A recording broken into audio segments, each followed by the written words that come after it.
Baik,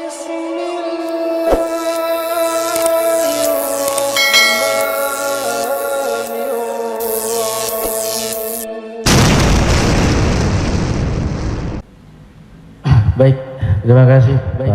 Terima kasih. Silakan, ada yang mau bertanya? Kita minta 2 orang dulu dari teman-teman pelawak dulu. Ya, nampaknya muka lagi banyak masalah. Silakan. Silakan. Yang mau bertanya? Silakan. Yang mau bertanya? Silakan. Yang mau bertanya? Adek. Adek Cigo. Adek Cigo. Adek Cigo. Bismillahirrahmanirrahim. Assalamualaikum warahmatullahi wabarakatuh. Assalamualaikum warahmatullahi wabarakatuh. Assalamualaikum. Terima kasih Ustaz.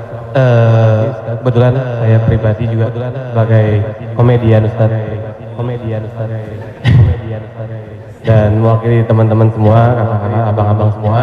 Kita di panggung itu selalu menghibur. Namun ketika momen ada sesuatu yang harus kita keluarkan, kadang menjatuhkan orang, mulai dari fisik, mencela dan lain-lain. Yang saya mau tanyakan, apakah dengan niat kita menghibur, dengan niat menjadi catatan, apakah menjadi catatan dosa? Terima kasih Ustaz. Ada seorang ulama, dipanggil Imam Abu Hatim. Tapi kemudian di ujung namanya itu ditambahkan kata Al-Asam. Asam diambil dari kata summum, bukmun, omyun buta, bukmun bisu, summun tuli, peka. Jadi Abu Hatim Al-Asam artinya Abu Hatim peka, tuli. Secara bahasa itu menjatuhkan orang. Siapa itu? Itu Abu Hatim peka, Abu Hatim tuli. Karena ada beberapa orang, ada Abu Hatim, nah ini Abu Hatim peka, tuli. Tapi kenapa nama itu tetap tersemat di belakang namanya dan tidak ada ulama yang melarang menggunakan peka itu di belakang namanya? Karena dia tidak merasa dijatuhkan dengan itu. Lalu kemudian itu pula tidak menjatuhkan dia di depan orang banyak. Apa sebab kronologis dia dipanggil Al-Asam? Dia seorang ulama. Suatu ketika dia sedang duduk, datang seorang anak gadis bertanya fatwa kepada dia. Saat anak gadis itu bertanya fatwa tentang hukum halal haram suatu masalah, mungkin karena wallahu alam bisawab atau saking groginya atau kentut anak gadis di depan dia. Dia ingin menjaga marwah, harkat martabat anak gadis ini supaya jangan sampai merasa malu, maka dia diam pura-pura aja. Akhirnya anak gadis itu nggak jadi malu, pulang dan dia cerita ke orang lain. Wah, kita mengalami begini, aku kentut di depan Imam Abu Hatim. Terus apa komen dia? Ternyata Abu Hatim panggil orang Imam Abu Hatim Al-Asam. Sampai akhirnya setelah anak gadis itu meninggal, Imam Abu Hatim Al-Asam panjang umurnya, meninggal anak gadis itu, barulah Abu Hatim mengatakan, aku sebetulnya enggak peka, hanya ingin menjaga kehormatannya. Jadi kisah Abu Hatim Al-Asam dapat kita pahami 2 makna. Satu sisi ada saatnya kita menjaga kehormatan orang sampai mati dia, tapi ada satu sisi kalimat yang nampaknya menjatuhkan sebenarnya tidak menjatuhkan selama kita masih saling paham, saling memahami, saling mengerti. Ada kata-kata yang mungkin kita gunakan tapi menjatuhkan dia, padahal sepertinya pujian. Tapi ada kata-kata yang sepertinya, jadi kalau sudah saling memahami, orang pun mengerti, maka dia tidak menjadi suatu celah. Ya ayyuhalladzina amanu, hai orang beriman, ijtanibu katsiran minadh-dhann, jauhilah prasangka buruk, inna ba'dadh-dhanni itsmun, wala tajassasu, jangan mencari-cari kesalahan orang, wala yaghtab ba'dukum ba'dha, jangan ribah membicarakan aib orang lain, la talmizu bil alqab, janganlah kamu menggunakan gelaran-gelaran yang jelek. Bukankah tuli itu gelaran yang jelek? Iya, tapi saat itu digunakannya bukan untuk menjatuhkan, dan mereka saling memahami tentang al-halik. Wallahu a'lam. Baik Ustaz, satu pertanyaan seputar dunia entertain. Ketika orang memerankan, misalnya mohon maaf lahir batin, main film seks, selama film itu diputar terus, sementara orangnya udah hijrah, dan saat ini film itu diputar, itu jariahnya seperti apa tuh Ustaz? Nah, ini mohon maaf lahir batin Ustaz.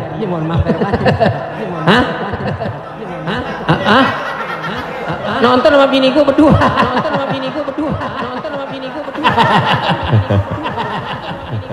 Man sanna fil islami sunnatan hasanatan, siapa yang membuat perbuatan yang baik, falahu ajruha, dia dapat pahalanya, wa ajru man amila biha, dan orang lain yang terinspirasi dengan itu. Jadi kalau paski membuat rumah tahfiz, lalu kemudian komunitas-komunitas yang lain terinspirasi dengan itu, maka dapat pahala min ghairi an yanqusa min ujurihim syai'un, pahala mereka tidak berkurang, sama-sama dapat 100 min ba'di, setelah mati. Itu kalau yang baik. Bagaimana dengan yang tidak baik seperti yang tadi?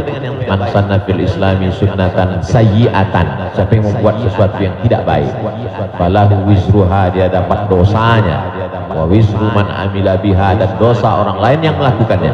Setiap ada terjadi pembunuhan di dunia ini, maka Kabil dapat royalti karena dia yang pertama kali melakukan. Tapi Kabil tidak sempat taubat, tidak sempat hijrah.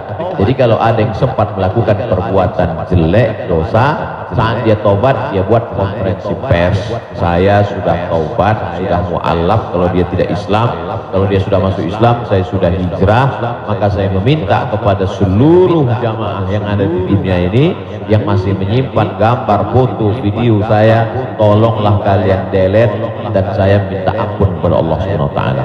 Lebih daripada itu sudah di luar kuasa dia. La yukallifullahu nafsan illa wus'aha. Allah tidak membebani orang lebih daripada usahanya. Ada seorang hamba berpesan di zaman Nabi sallallahu alaihi wasallam, nanti kalau aku mati, maka bakarlah jasadku, lalu campakkan debunya ke laut. Kenapa? Karena aku takut bertemu dengan Allah Subhanahu wa taala atas segala dosa-dosaku. Disampaikan kepada Allah Subhanahu wa taala, kata Allah, aku ampuni hambaku itu karena masih ada rasa takut dalam hatinya. Makanya khotib naik ke atas mimbar, pesannya ittaqullah, takutlah kepada Allah. Kenapa kurban Habil diterima, kurban Kabil tidak diterima? La imbasatta ilayya yadaka litaqtulani, andai kau ambil batu besar untuk kau timpakan ke atas kepalaku, kata Habil, ma ana bibasiti yadiya ilaika liaqtulak, aku tidak akan membalas untuk membunuh wahai saudaraku. Kenapa? Inni akhafullah, aku takut kepada Allah Subhanahu wa taala. Saya yakin Mas, Abang yang berprofesi dalam dunia keartisan ini, apa yang membuat hijrah ini? Masih ada rasa takut dalam hati. Rasa takut inilah yang kita pupuk bersama. Ada takut 5%, kita jadikan menjadi sebuah komunitas, lalu kemudian kita jadikan sebuah amal nyata di dalam kehidupan, disupport oleh Pak Prof dengan keluarga besar almarhumah, diberikan kesempatan untuk menuntut ilmu di Fakultas Hukum, di penyiaran Islam, maka dia menjadi gerakan yang luar biasa. Allah Terima kasih. Selanjutnya ada Adik Ginanjar Sukman. Setelah itu Bang Atep Jakaria. Terima kasih Bang Tola, Bebek Lala. Ustaz, tadi Ustaz cerita bahwa Rasulullah juga bergurau, tapi gurauannya itu tidak pernah berdusta. Itu yang tidak boleh kata Rasulullah. Nah, sementara teman-teman pelawak sadar atau tidak sadar, lawakannya itu banyak berdustanya juga Ustaz. Cari-cari ada kan, karena memang tujuannya untuk membuat orang tertawa. Tapi kalau saya kan, maaf, saya bukan pelawak, saya peragawan Ustaz. Peragawan pakaian anak-anak. Jadi saya dengar dusta kan gitu ya. Contohnya kayak tadi gitu. Bopak namanya, dia mengatakan dirinya ganteng, dia cerita bahwa banyak cewek yang suka sama dia, itu kan berdusta. Iya kan? Fitnah. Enggak, tapi kalau soal tampak. Jadi mohon dijelaskan kembali oleh Ustaz Abdul Somad batasan bagaimana di dalam melawak yang tidak boleh berdusta, sehingga kalau memang ternyata pelawak tidak boleh berdusta dalam melawakannya, mungkin saya sedang pikir-pikir dulu untuk melanjutkan profesi ini Ustaz. Saya takut masuk neraka. Terima kasih Ustaz. Assalamualaikum warahmatullahi wabarakatuh. Ada saatnya kita ilustrasi, menceritakan suatu kisah. Jadi sebetulnya para penulis novel Islam pun dia sebenarnya kisah itu ada juga yang fiktif atau dicampur antara nyata. Bahkan Buya Hamka menulis kisah campuran antara tenggelamnya kapal Van der Wijk adalah campuran antara nyata dan fiksi. Apakah ketika orang bercerita tentang fiksi itu dia berdusta? Tidak. Jadi kita bisa bedakan itu antara orang memang betul-betul dia berdusta. Kemarin saya melakukan ini suatu, padahal cerita itu tidak ada. Beda dengan dia, misalnya katakan saya ini Ustadz seorang peragawan, tapi peragawan pakaian anak-anak. Tidak. Mas Ginanjar tidak sedang bercerita kemarin di mall saya memperagakan pakaian anak-anak Pak Ustadz, ketika saya pakai pakaian anak SMP semua ketawa. Itu dusta. Tapi ketika dia katakan cerita awal tadi, semua orang tahu bahwa dia tidak sedang memperagakan pakaian anak-anak, dia hanya sedang menunjukkan tentang dirinya. Secara sebenarnya di balik kalimat itu Mas Ginanjar sedang menjatuhkan dirinya di hadapan orang lain,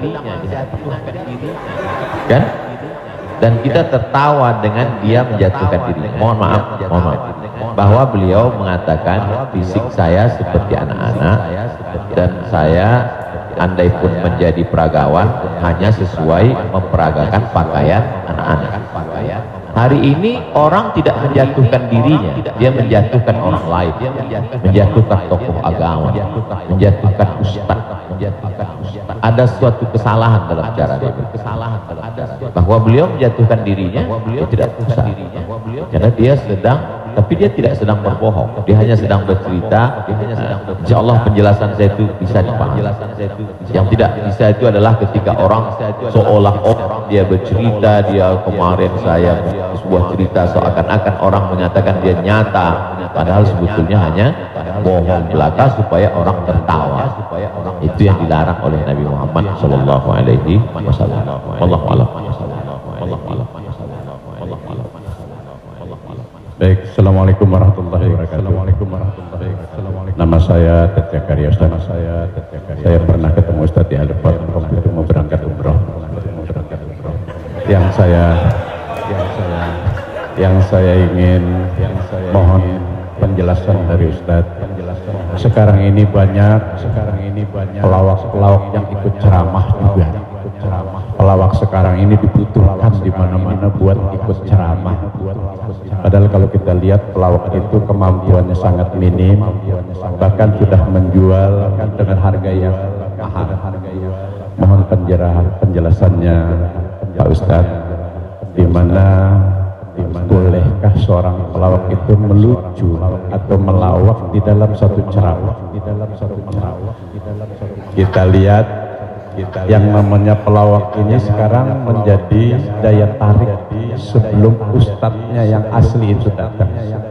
Saya sendiri umpamanya berapa kali ikut raja dangdut kemana saya jadi member biasa di depan, tapi saya mengingat bahwa ilmu saya belum sampai ke situ, tapi saya memaksakan diri untuk menarik. Saya sadar bahwa ilmu saya belum seberapa untuk ke masyarakat yang penuh. Mohon penjelasan Ustaz. Terima kasih. Assalamualaikum warahmatullahi wabarakatuh. Waalaikumsalam warahmatullahi wabarakatuh. Bedakan antara da'i dengan alim fatwa. Da'i dia mengajak orang ke jalan Allah, sedangkan alim yang mengeluarkan fatwa dia adalah orang yang berijtihad. Apakah dia berijtihad sendiri mengambil dari Quran, Sunnah, Ijma', Qiyas, Syar'u man qablana, Saddu Zara'i, Qaulu Sahabi, Istihsan, Istishab Urf, atau dia membaca fatwa ulama lalu dia sampaikan dengan kemampuan dia baca kitab kuning. Jadi jangan kita pukul rata. Jadi jangan nanti ketika ada di antara sahabat-sahabat dari Paski mengajak orang sholat, mengajak puasa sunat, lalu kemudian di antara kita, ngapain ente ngajak-ngajak saya sholat? Ente kan bukan ustaz, Padahal mengajak orang berbuat baik adalah kewajiban kita semua. Nahnu du'an qabla kulli syai'. Sebelum jadi apapun, tugas utama kita adalah mengajak orang berbuat baik. Kuntum khaira ummah, kalian umat yang terbaik. Kapan kita menjadi umat yang terbaik? 3. Ta'muruna bil ma'ruf, ajak orang buat baik. Wa tanhauna 'anil munkar, larang orang buat munkar. Wa tu'minuna billah, beriman kepada Allah. Jadi kalau hanya sekedar ngajak orang sedekah, ngajak donasi berbuat buat rumah tahfiz, ngajak ngumpul beras untuk santunan yatim fakir miskin, maka pelawak boleh, penyanyi boleh, polisi boleh, siapapun, karena itu tugas sebagai seorang muslim, amar ma'ruf nahi mungkar. Yang tidak benar itu adalah ketika dia sudah dianggap sebagai ustadz dan ditanyakan suatu masalah dan dia terdesak, akhirnya dia bicara padahal dia tidak mengerti. La taqfu ma laisa laka bihi ilmun, jangan kamu bicara pada sesuatu yang kamu tidak tahu. Inna sam'a, telinga, wal basar, mata, wal fuad, hati dan pikiran, kullu ulaika kana anhu mas'ula, kau akan disoal, kau akan ditanya, diminta pertanggungjawaban di hadapan Allah Subhanahu wa taala. Jadi kalau abang, mas diajak dalam acara dakwah sebagai pengantar supaya masyarakat mau mendengar, supaya ramai, hadirilah tablik akbar Ustadz Bulan bersama grup Paski untuk sebagai pengantar 5-10 menit, silakan. Tapi setelah itu nanti Ustadz bicara, pas tanya jawabnya serahkan ke Ustadz. Jadi selama tidak, tetap kita menjaga. Jadi kalau diibaratkan rumah makan di airport, ini penyanyi, artis, ustadz itu sama seperti yang memanggil penumpang supaya mau masuk ke rumah makan. Bapak Ibu saudara sekalian yang mau perjalanan, silakan mampir ke tempat kami, silakan mampir ke rumah makan kami. Nah, ini yang ngajak. Nanti setelah orang mampir masuk ke dalam, baru dia ketemu spesialisnya. Yang mau makan soto di sana, yang mau soto Medan di sana, yang mau soto Betawi di sana, yang mau bakso di sana. Begitu lebih kurang di sana. Karena masyarakat kita belum sampai pada level ngaji. Masyarakat kita ini 3 level. Pertama, level 1 yang memang sudah ngaji sama para habaib, baca kitab kuning serius, hatam dari A sampai Z. Ini memang nggak perlu pakai pemanggil tadi. Yang kedua adalah level yang masih mau ke masjid, tapi juga tergantung SMS kemana ngajak. Ngaji oke, kesini pun oke. Ini yang level 2. Yang level 3 ngelihat masjid pun masih takut. Makanya saya kalau tablik akbar pengajian ke daerah itu saya bagi 3. Ada pengajian yang saya memang nggak mau di masjid, saya pengajiannya maunya di lapangan sepak bola, di stadion, supaya sampai ke grassroots. Ada level 3 yang belum mau ke masjid. Saya terus terang, Ustaz, ke masjid ini trauma. Beberapa teman saya ke masjid ninggal. Nah, jadi yang level ini masih mau, masih ikut campur. Jadi kalau ada orang yang ngejek, apa itu dakwah, apa itu pengajian, apa itu, kenapa melibatkan artis? Ini salah satu cara. Jadi Wali Songo dulu tidak bisa, Wali Songo datang ujuk-ujuk langsung baca kitab kuning, nggak bisa. Makanya mereka buat sholawatan. Dia tahu tradisi orang Jawa pukul gending, pakai wayang, maka dia buat cara wayang, dia pakai wayang. Jadi sekarang kalau mampu buat film pendek atau melibatkan artis, video tanya jawab saya dengan pertanyaan yang sama, dengan jawaban yang sama, tapi dengan pengantar artis berbeda keywordnya. Yang ngasih tahu penonton. Ustaz, coba Ustaz lihat ini dengan musyawarah ini sekian penonton, tapi ketika Ustadz di masjid dengan jamaah sekian penonton. Artinya apa? Dakwah bisa sampai melalui lisan sahabat-sahabat kawan-kawan. Jadi pakai kesempatan ini untuk mengajak orang lebih banyak ke jalan Allah Subhanahu wa taala. Allahu a'lam. Allahu a'lam. Barakallahu.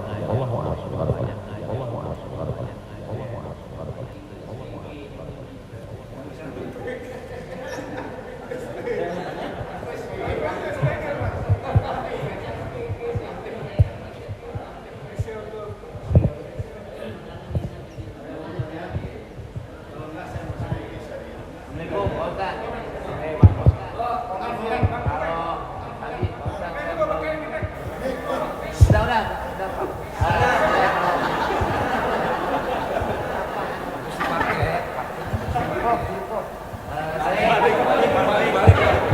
Saya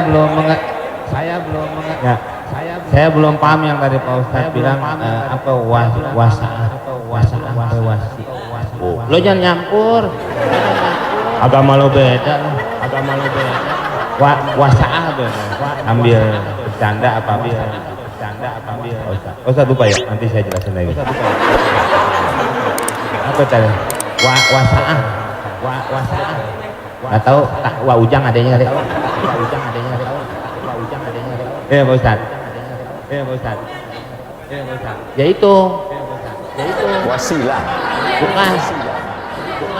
Wasaah atau wasiah. Wassalam habis tuh. Ya. Sa'ah wa sa'ah. Nah, itu Pak Ustadz. Sa'ah. Jadi ketika itu ucapan hadis Nabi. Ada seorang sahabat, dia datang menemui Nabi. Kenapa ketika kami duduk bersamamu ya Rasulullah di dalam Masjid Nabawi di majelis ilmu, kami merasa dekat dengan Allah. Kami merasa takut kepada Allah. Tapi ketika kami pulang ke rumah, ketemu dengan anak istri bersenda gurau, kok rasanya beda. Lalu apa kata Nabi? Sa'ah wa sa'ah. Hidup ini ada masanya serius, ada masanya bercanda, ada masanya begini. Lau kuntum kama kuntum la safahatkumul malaikah. Seandainya kamu seperti itu terus, seperti saat berada denganku di hadapanku di masjid tidak berubah-ubah, turun malaikat bersalaman dengan kamu, kata Nabi.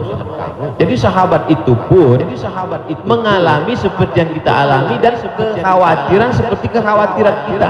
Ketika kita duduk dengan Habib, dengan Ustadz di masjid, dengan Kiai, dengan Tuan Guru, terasa begitu full iman. Tapi begitu pulang ke rumah, kok begitu ya? Rasa yang kita rasakan sekarang dirasakan juga sahabat Nabi dulu, dan mereka tanya, kata Nabi nggak salah, karena hidup ini ada sa'ah wa sa'ah. Sa'ah artinya bahasa Indonesianya saat. Semua ada saatnya, semua ada masanya. Selama tidak kita katakan, kamu kok mabuk kemarin? Semua ada saatnya. Ada saatnya mabuk, ada saatnya mabuk. Allah. Terima kasih Pak Ustadz. Terima kasih. Enggak. Lu paham dong.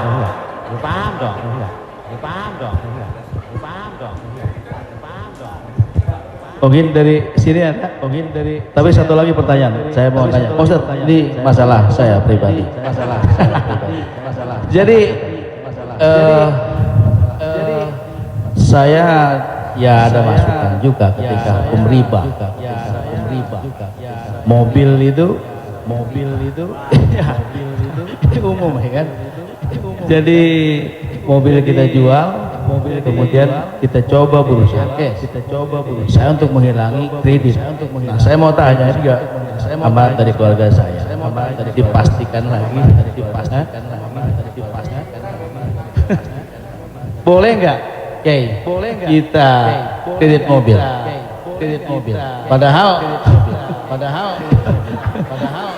Padahal ini menjadi hal penting bagi saya untuk mobilisasi kemana. Saya punya anak kan tadi baru kelar UIN. Jadi ini saya lagi diceramai. Jadi Papa sudah lah Pak jual, kita nggak usah dulu, lillahi ta'ala aja. Ya saya bilang ini lillahi ta'ala agak susah nak. Tapi ini real, saya jual, saya mencoba untuk transfer cash, nungguin cash lama. Jadi jangan suka buka aib orang, Mbak.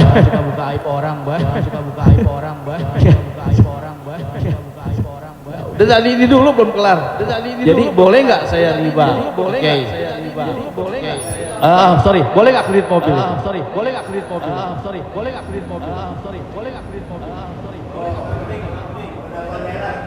Alhamdulillah CRV jadi baru. Buka Google, ada tulisan saya di situ. Nanti Bapak, Ibu, Abang, Mas share ke teman-teman. Buka Google, tulis di situ Somad Morocco, SOMADMOROCCO, Somad Morocco,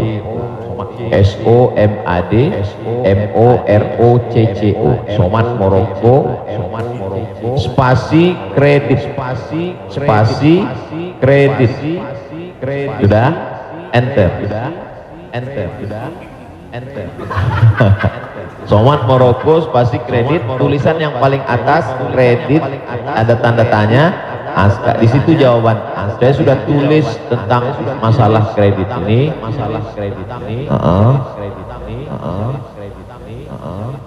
Di situ.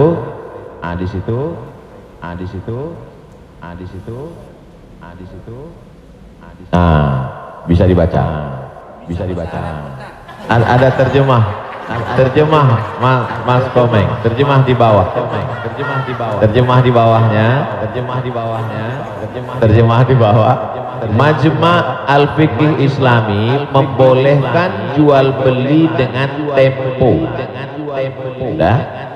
Membolehkan jual beli dengan tempo, jangka waktu, garis miring kredit pada konferensi ke-6 yang dilaksanakan di Jeddah pada tahun 1990 dalam keputusan tersebut. Jadi jual beli dengan tempo kredit itu boleh. Bawah ini penjelasannya. Yang bawah langsung bahasa ke jawaban. Jual beli kredit itu tidak ada keberatan di dalamnya, boleh jika waktu dan tambahannya diketahui. Dibayar dalam waktu 2 tahun, dibayar dalam harga 200 juta, dicicil 1 bulan 15 juta, misal 10 juta, 12 juta. Meskipun harga kredit lebih mahal daripada kontan, karena penjual dan pembeli sama-sama mendapat manfaat. Penjual mendapat manfaat tambahan harga dan pembeli mendapat manfaat tempo jangka waktu. Disebutkan dalam Sahih Al-Bukhari. Apakah di zaman Nabi ada kredit? Ada. Dalam Sahih Bukhari, Sahih Muslim, bahwa Barirah itu manusia. Waktu itu masih boleh jual manusia, hamba sahaya. Bahwa Barirah dijual oleh tuannya dengan cara kredit selama 9 tahun. 1 tahunnya dibayar 40 dirham. Ini menunjukkan bolehnya jual beli kredit. Kesimpulannya, uang dengan barang boleh, tapi uang dengan uang riba. Saya pinjam uang 200 juta, nanti saya bayar 220, haram, riba.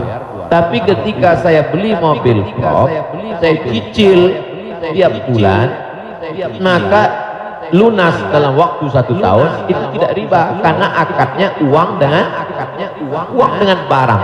Yang jadi masalah ketika kita pergi ke dealer untuk beli mobil, kita katakan kita tidak punya uang cash, dia tidak mau langsung transaksi dengan dia, tapi dia akan libatkan pihak ketiga, penyedia keuangan. Pada akhirnya transaksi kita adalah uang dengan uang, bukan uang dengan barang. Lalu apa solusinya? Pergi ke bank syariah. Kenapa di bank syariah uang dengan barang? Assalamualaikum. Waalaikumsalam. Bank syariah, saya mau beli mobil. Terus mau pinjam uang, kata bank syariah, kami tidak melayani peminjaman uang dengan uang, karena uang dengan uang berbunga haram. Bapak sebetulnya mau beli apa? Mau beli mobil. Kata orang bank syariah, mobilnya kami beli. Bank syariah membeli mobil. Setelah itu bank syariah menjual mobil itu ke kita, maka akadnya kredit sama seperti Barirah dibeli pada zaman Nabi, kredit 9 tahun. Jadi akadnya adalah uang dengan barang. Begitu. Allah begitu. Ya alhamdulillah. Beli lagi. Kembali lagi. Pakai syariah. Selanjutnya siapa yang mau bertanya? Silakan umum sekarang. Bang Dery mau nanya. Oh yang ibu-ibu aja.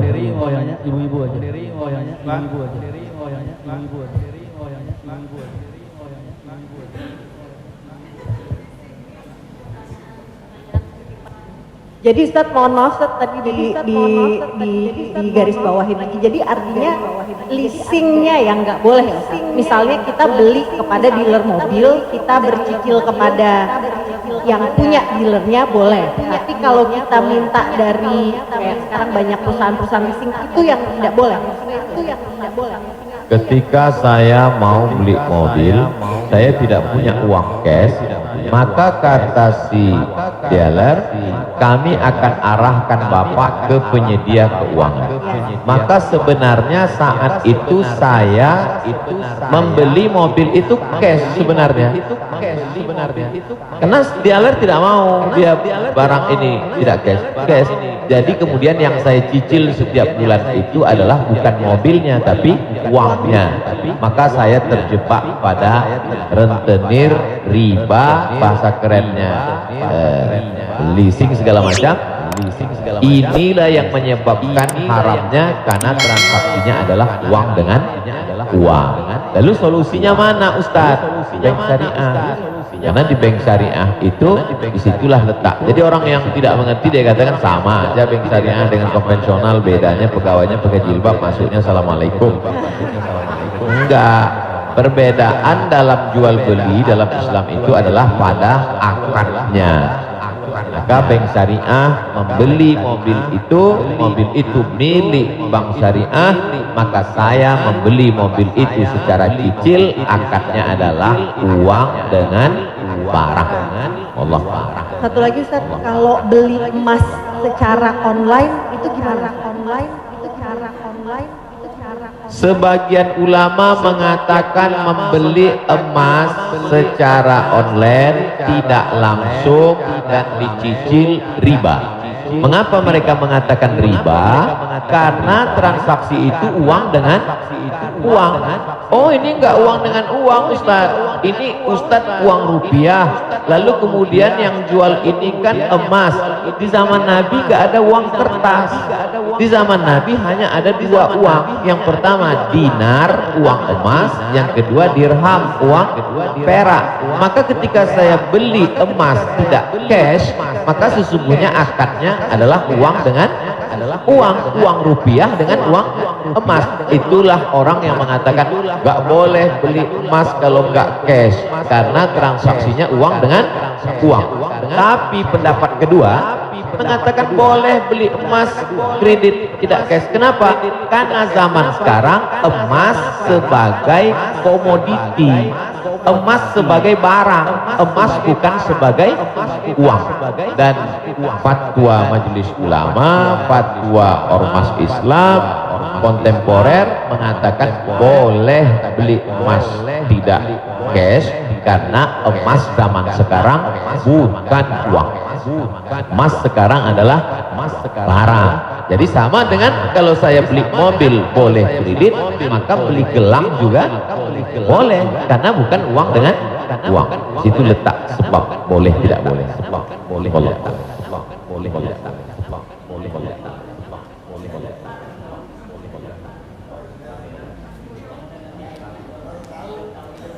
Yang sudah banyak-banyak taubat nasuha, sholat sunat, istighfar.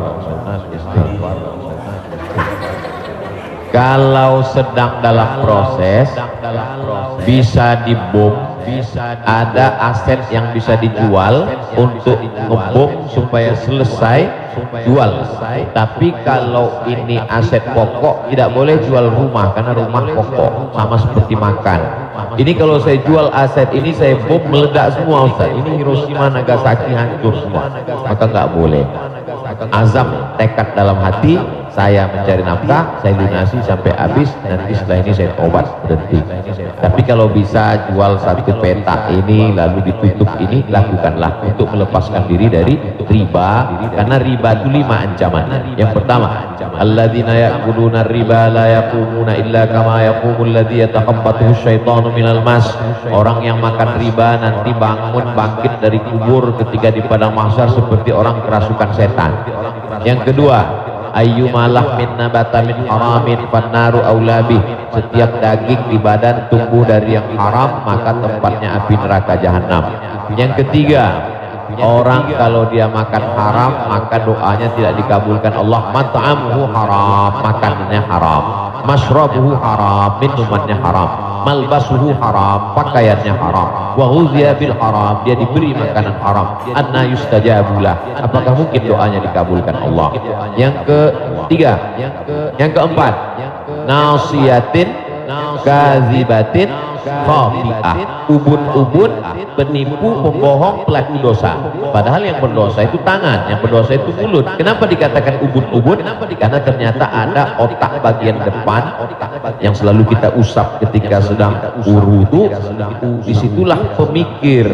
Otak ini berpikir ketika dia dapat semprotan darah. Darah itu menyembur dari jantung. Darah itu dari makanan. Sepiring makanan riba berubah menjadi setetes darah, disemburkan oleh jantung naik ke otak, isi otak haram, maka bawaannya mau haram saja. Gara-gara riba. Heran saya ini Pak Ustadz, kenapa pikiran saya ini mau haram saja? Sebabnya gara-gara makan riba. Yang terakhir, yang kelima adalah tidak ada keberkahan. Hidup ini yang kita cari berkahnya. Makanya ketika anak lahir yang didoakan berkah, barakallahu laka fil mauhub. Ketika orang menikah yang didoakan berkah, barakallahu lakuma wa baraka alaikuma. Ketika ketemu yang didoakan berkah, assalamualaikum warahmatullahi wabarakatuh. Ketika makan yang diminta berkah, Allahumma barik lana. Allahumma barik.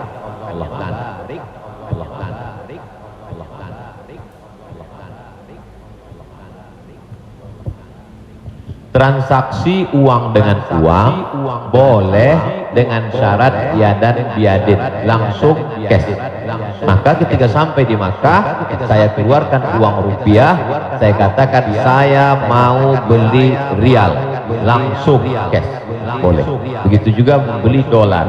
Saya sampai ke Maroko, saya beli dirham, maka pemerintah Saudi Arabia tidak akan bisa mengizinkan buka money changer, uang, pertukaran uang ini kalau tidak ada fatwa dari ulama. Mereka amat sangat ketat. Jadi boleh tukar ini selama dia langsung dan cash di tempat itu, langsung cash. Wallahu a'lam. Assalamualaikum. Ustaz, saya mau nanya Ustaz, berkaitan dengan kredit tadi, ada juga selain kredit namanya gadai Ustaz. Gadai, tahu gadai Ustaz ya? Kalau nggak tahu saya jelasin. Biasanya zaman sekarang gini Ustaz, orang punya kendaraan, kemudian karena nggak punya uang digadaikan mobilnya misalnya sama mobilnya. Itu termasuk riba atau gimana? Kalau gadai seperti itu. Imam yang paling tua di antara imam yang 4 itu namanya Imam Hanafi, meninggal tahun 150 Hijrah. Suatu ketika dia berdiri di depan rumah orang.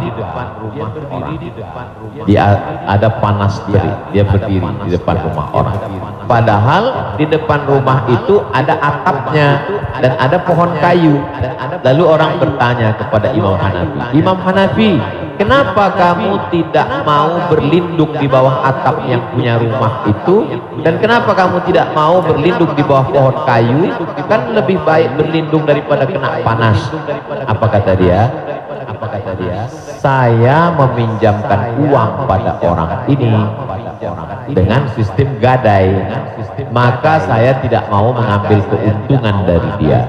Ayyuma lahmin kullu qardin jarra naf'an fahuwa riba.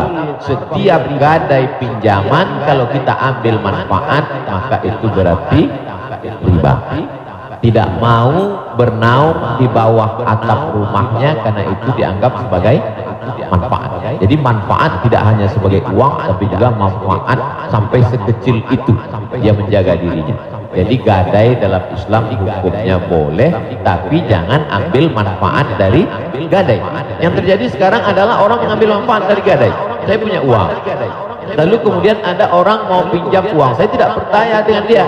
Ustadz pinjam uang 100 juta, saya nggak percaya. Kalau Ustadz nggak percaya, ini sawah saya 1 hektar.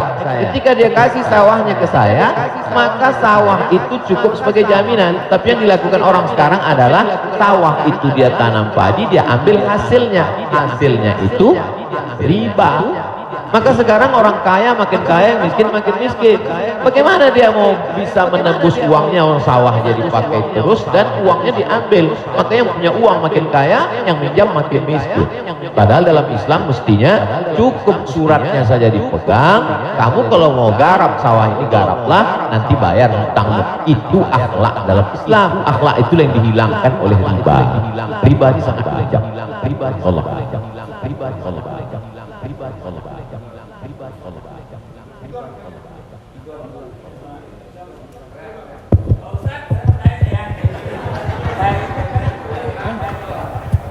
Pak Ustadz, Assalamualaikum.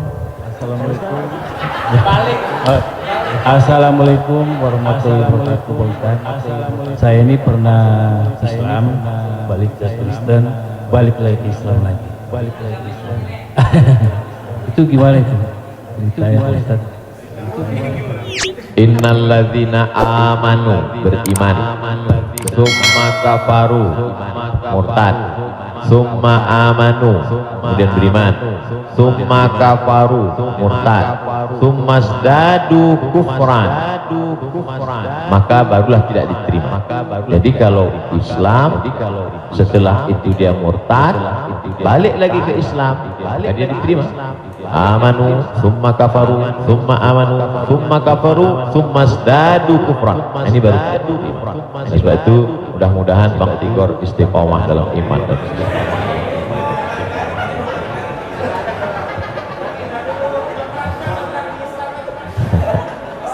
Agama lu kayak angkos bolak-balik.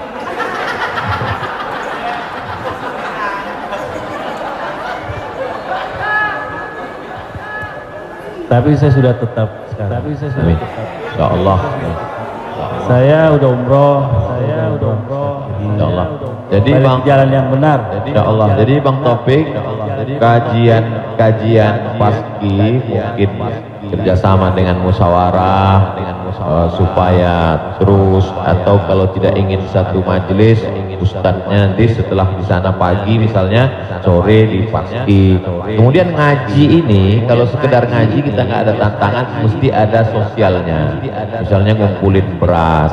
Jadi saya sendiri tidak hanya sekedar ngaji, saya khususkan hari Jumat kedua setiap bulan saya di Pekanbaru, hari Jumat khutbah Jumat, habis itu bagi beras ke masyarakat pelosok yang sulit. Lalu siapa yang menjadi relawannya? Yaitu relawan-relawan baik kesubuhan, mantan petatung, kemudian hijrah, pemuda hijrah.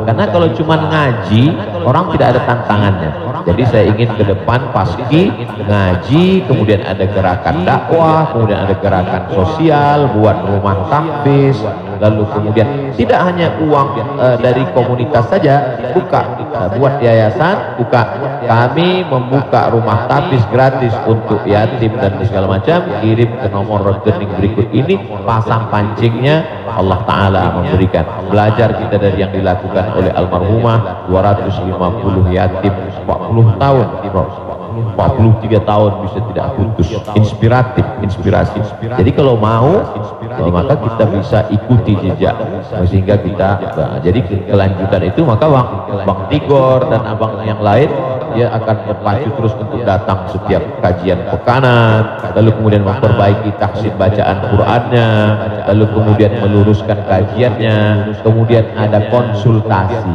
dengan ustaz, tanya jawab dan lain sebagainya. Allah.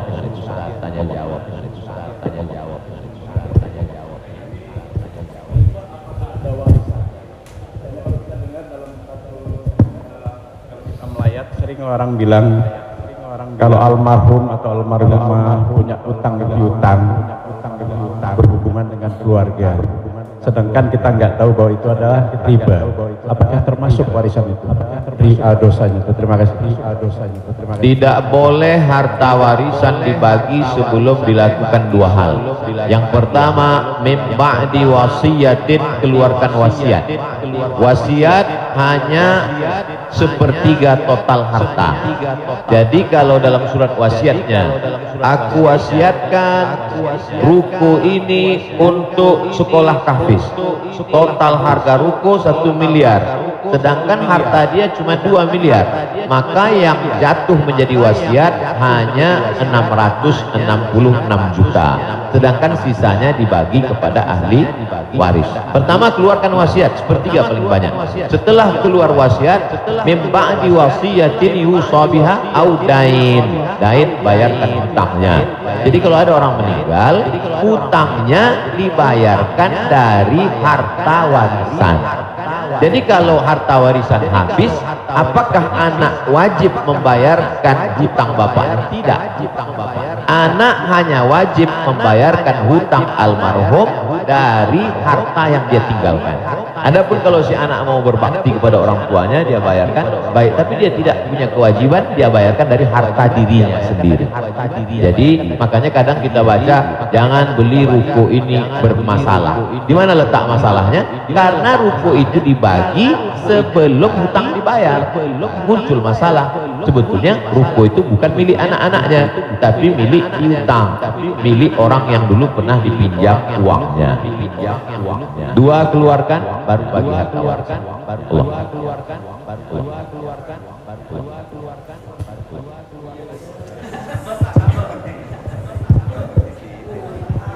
Terima kasih Pak Ustadz. Saya mau tanya tentang peminjaman uang. Saya misalnya meminjamkan uang kepada seseorang, tapi dia nggak mau ganti. Nah, terus kita nggak mau nagih karena takut menjadi sebuah permusuhan. Kan ada peribahasa, memberikan pinjaman hutang itu sama juga menanamkan musuh. Nah, bagaimana hukumnya? Apakah ini harus ditagih sama kita ataukah dibiarkan? Terima kasih Ustaz. Assalamualaikum warahmatullahi wabarakatuh. Waalaikumsalam. Ayat yang paling panjang dalam Al-Quran, 1 halaman penuh, Al-Baqarah 282. Bukan tentang haji, bukan tentang puasa, tapi tentang perjanjian hutang piutang. Ya ayyuhalladzina amanu, wahai orang beriman, idza tadayantum bidainin, kalau kamu menjalin transaksi hutang piutang ila ajalin musamma, sampai batas waktu limit tertentu, faktubuh, tulislah. Wal yaktub bainakum katibun bil adli, hendaklah ada seorang penulis yang menulis dengan adil. Wastashhidu syahidaini min rijalikum, ada 2 orang saksi. Antadil, kalau tidak ada 2 orang laki-laki, wa mra'at, 1 orang perempuan, wa mra'atani, 2 orang perempuan. Antadilla ihdahuma fatukakkira ihdahumal ukhra. Sedetil itu dalam Al-Quran. Jadi kalau saya menagih hutang, sesungguhnya bukan saya sedang mencari musuh, tapi menyelamatkan dia supaya dia dan anak cucunya jangan sampai makan haram. Kalau dia tidak sanggup, ayat yang kedua, fanaziratun ila maisarah, kasih sampai batas waktu dia lapang. Kamu bisa bayar kapan? Insya Allah 1 Mei Pak Ustadz. Tahun berapa? Tahun 2022. Oke, insya Allah Mei 2022 lapang. Tidak juga dia sanggup membayar, lebih banyak minyak kita nagih daripada uang yang mau ditagih. Masuk ayat ketiga, wa antasaddaqu khairul lakum, kamu sedekahkan lebih baik. Aku sudah capek, asam uratku naik, asam lambungku kumat, kau ambil aja lah ini. Wa antasaddaqu khairul lakum, kau sedekahkan lebih baik. Yang menghafal ayat ini yang memberi pinjaman, bukan yang minjam. Sekarang yang menghafal ayat ini yang minjam. Ketika kita tagih, kapan kau bayar? Dibilangnya, wa antasaddaqu khairul lakum, agar kau sedekah lebih baik. Allah.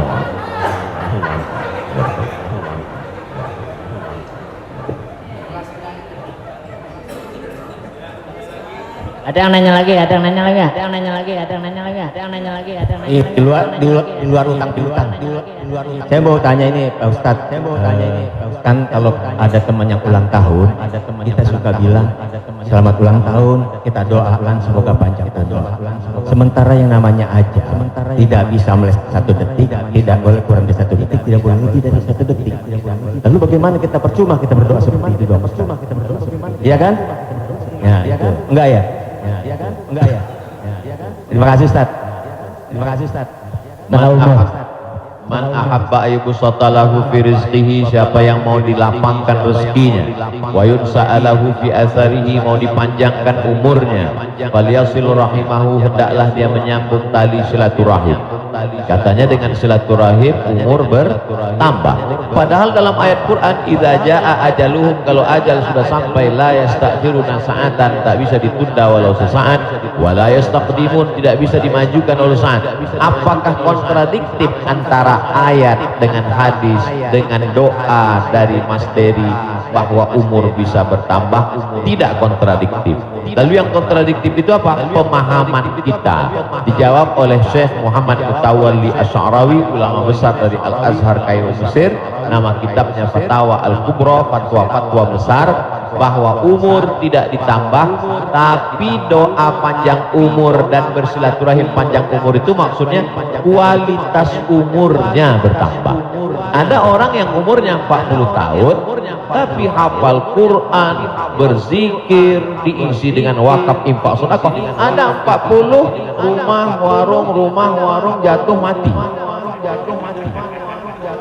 Jadi yang dimaksud kita doakan, semoga Mas Dery dan semua paski kita semua panjang umur. Maksudnya umurnya berkualitas, berisi. Wallahu a'lam. Wallahu a'lam. Wallahu a'lam. Boleh? Wallahu a'lam. Ya. Gimana? Ya.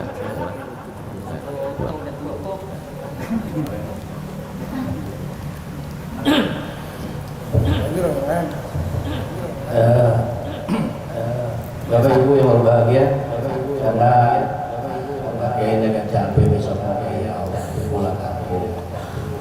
Jadi kita ikut.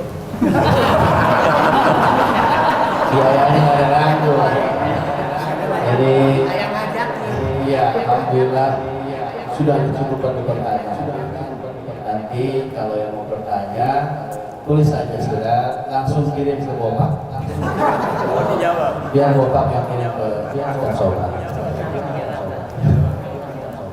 Baik, Bapak Ibu yang berbahagia, alhamdulillah kita sudah mendapat pencerahan. Mudah-mudahan ini menjadi langkah awal kita untuk mendekati agama kita dengan bijak tentunya. Ya, semoga Allah memberikan kecerdasan kepada kita.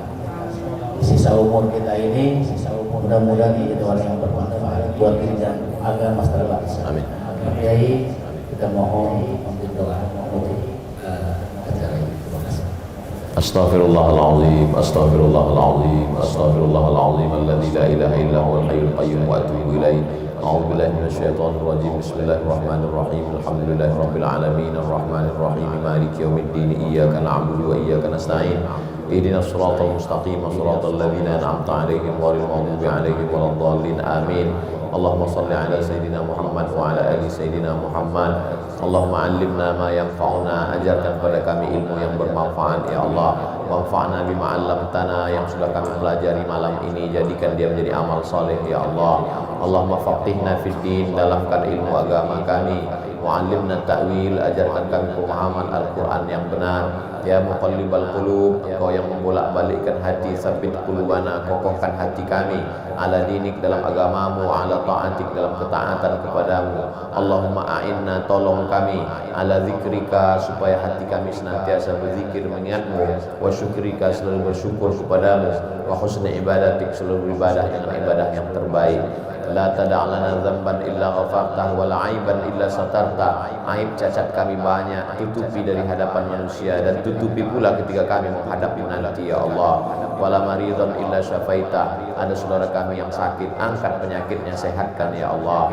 Wala mayitan illa rahimtah, yang sudah meninggal dunia mendahului kami, lapangkan kuburnya ya Allah. Wala hajatan min hawaijid dunya wal akhirati laka ridha wa lana fiha salat, segala hajat dunia hajat akhirat baik bagi kami dan Engkau ridha, illa qadaitaha wa yassartaha, mudahkanlah ya Allah. Rabbana hab lana minas salihin, jadikan anak kami anak-anak yang soleh dan solehah, min huffazil Quran wal hafizat, bukakan pintu hati mereka untuk menjadi penghafal Al-Quran. Minal mujahidina fi sabilika bi amwalihim wa anfusihim, mereka akan menolong agamamu dengan harta, nyawa dan kekuasaan yang Kau titipkan di tangan mereka. Allahumma khtim lana bi husnil khatimah, tutup umur kami dengan husnul khatimah. Allahumma ja'al akhira kalamina inda intihai ajalina, ketika ajal kami sampai, saat malaikat maut mencabut nyawa kami ingin kalimat terakhir yang keluar dari mulut kami, la ilaha illallah Muhammadur Rasulullah sallallahu alaihi wasallam. Allahumma ja'alna minal mutahabbina bijalalik. Sebagaimana hari ini kami berkumpul berkasih sayang karena Engkau, maka kumpulkanlah kami di surga bersama Nabi Muhammad sallallahu alaihi wasallam. Sahibul bait yang sudah menyediakan rumahnya, makanannya, segala kebaikan, tak sanggup kami membalasnya. Ajzihim jazaa'al hasanah, berikanlah mereka balasan yang baik ya Allah. Allahumma jama'na ma'ahum ma'al habibil mustafa fi jannatikal ula. Satukan kami dalam surga jannatul firdaus bersama Nabi Muhammad sallallahu alaihi wasallam. Rabbana atina fid dunya hasanah wa fil akhirati hasanah wa qina adzabannar. Sallallahu ala sayyidina Muhammad wa ala alihi wa sahbihi wasallam. Walhamdulillahi rabbil alamin. Taqabbalallahu minna wa minkum taqabbal ya karim.